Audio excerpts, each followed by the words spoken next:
दोस्तों नमस्कार।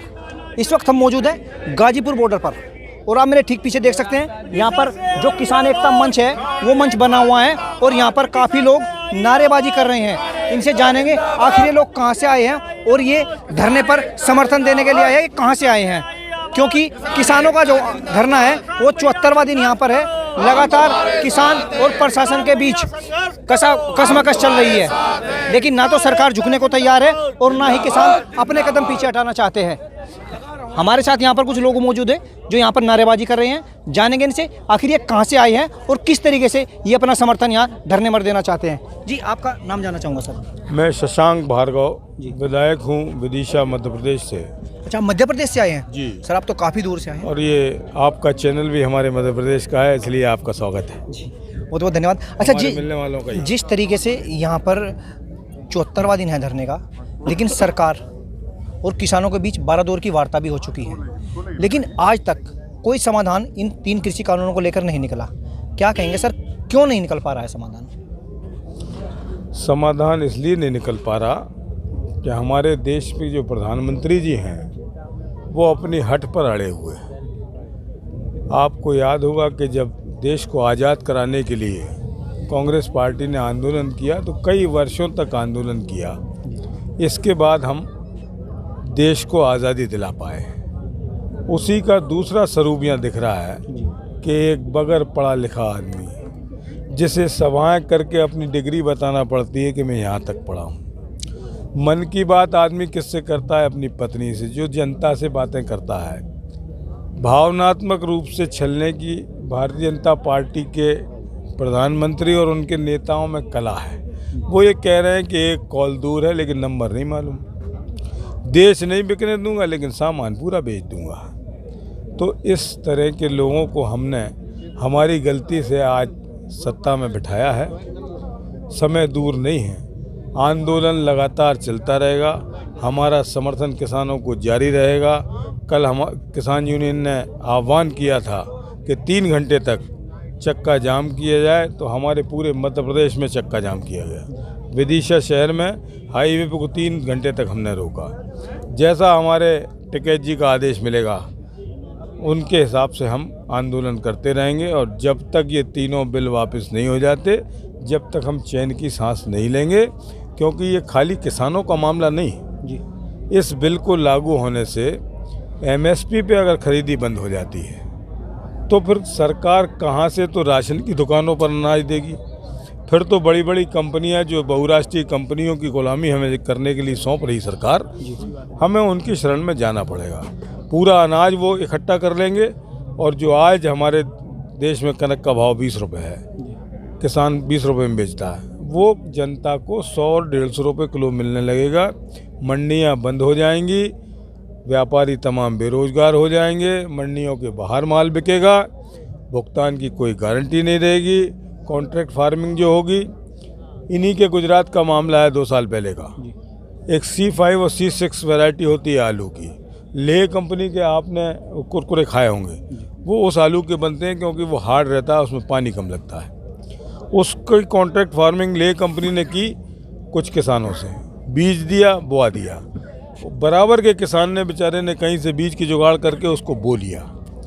कंपनी के गुंडे आए और उन्होंने उसकी फसल उखाड़ दी और इसके बाद ले जाके थाने में बंद करा दिया। आज तक उन पर केस चल रहा है। लेकिन सर, जैसे अब जो नया कानून आया है कॉन्ट्रैक्ट फार्मिंग को लेके, उसमें तो कहा गया है कि अगर सरकार और कंपनी के बीच कोई विवाद होता है तो हम केस लड़ सकते हैं।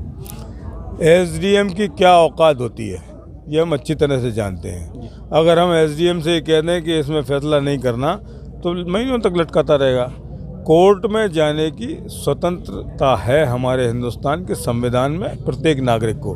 उस स्वतंत्रता का हनन कर लिया इन्होंने।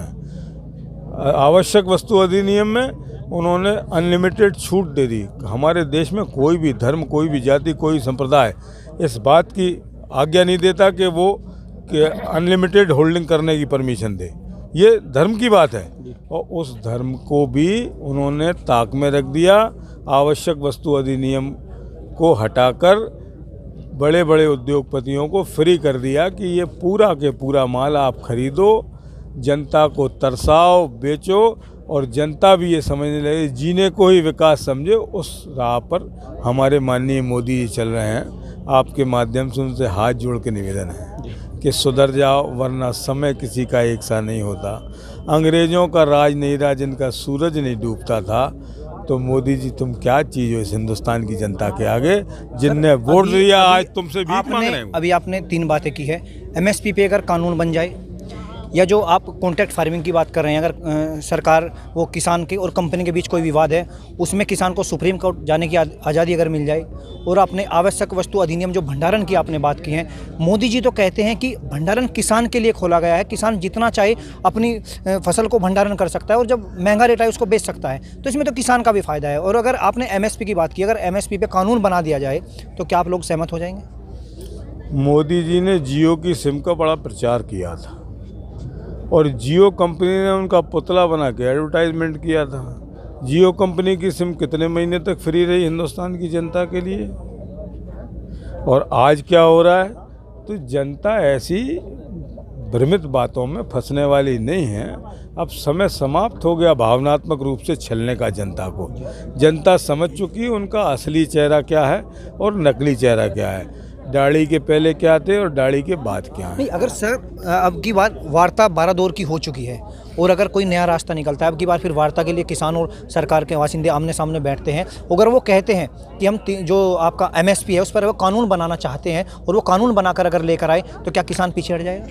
मैं आपसे सवाल करता हूँ, क्या हिंदुस्तान के किसानों ने इस अधिनियम को लागू करने की मांग की थी?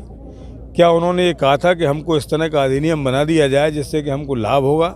ये सिर्फ मल्टीनेशनल कंपनी और विदेशी ताकतों के प्रेशर की वजह से इन्होंने इसको लागू किया है। इसलिए जब तक तीनों बिल वापस नहीं, जब तक कोई घर वापसी नहीं होगी, क्योंकि किसानों का भी और आपका सभी का एक ही इरादा बन चुका है कि जब तक 3 बिल वापसी नहीं होंगे, घर वापसी नहीं होंगे। तो कोई बीच का रास्ता सर? बीच का रास्ता एक ही है कि तीनों किसानों बिल वापस कर दो। जैसा अभी चल रहा था, हम उनसे नया हिंदुस्तान नहीं मांग रहे, हम उनसे ये नहीं कह रहे आत्मनिर्भर भारत। अरे हमारा भारत देश तो आत्मनिर्भर है, जबरदस्ती चल रहा है लोगों को कह के आत्मनिर्भर भारत बनाएंगे। अरे हमारा आत्मनिर्भर भारत है, हमने 70 साल में जो कुछ दिया आप तो उसे बेचने का काम कर रहा है और फिर भी कह रहा है कि हम आत्मनिर्भर बनाएंगे। मैंने कहा ना कि भाषण तो देते हैं, देश नहीं बिकने दूंगा और माल सब बेच दूंगा। तो इस तरह के आदमी का कोई भरोसा नहीं है। ये जो ताकतें हैं फासिस्टवादी, उनका सोच ही ये है, दक्षिणपंथियों का सोच पूंजीवादी का है और ये दक्षिणपंथी लोग हैं, इसलिए जनता को कभी भी सरसब्ज नहीं रहने देंगे।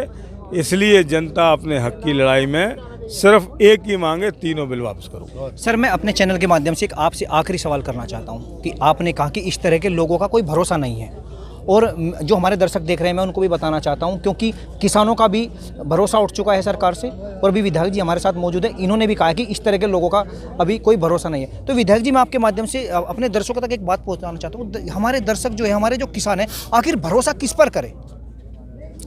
देखो आप, सैकड़ों उदाहरण इस 6 साल में हैं।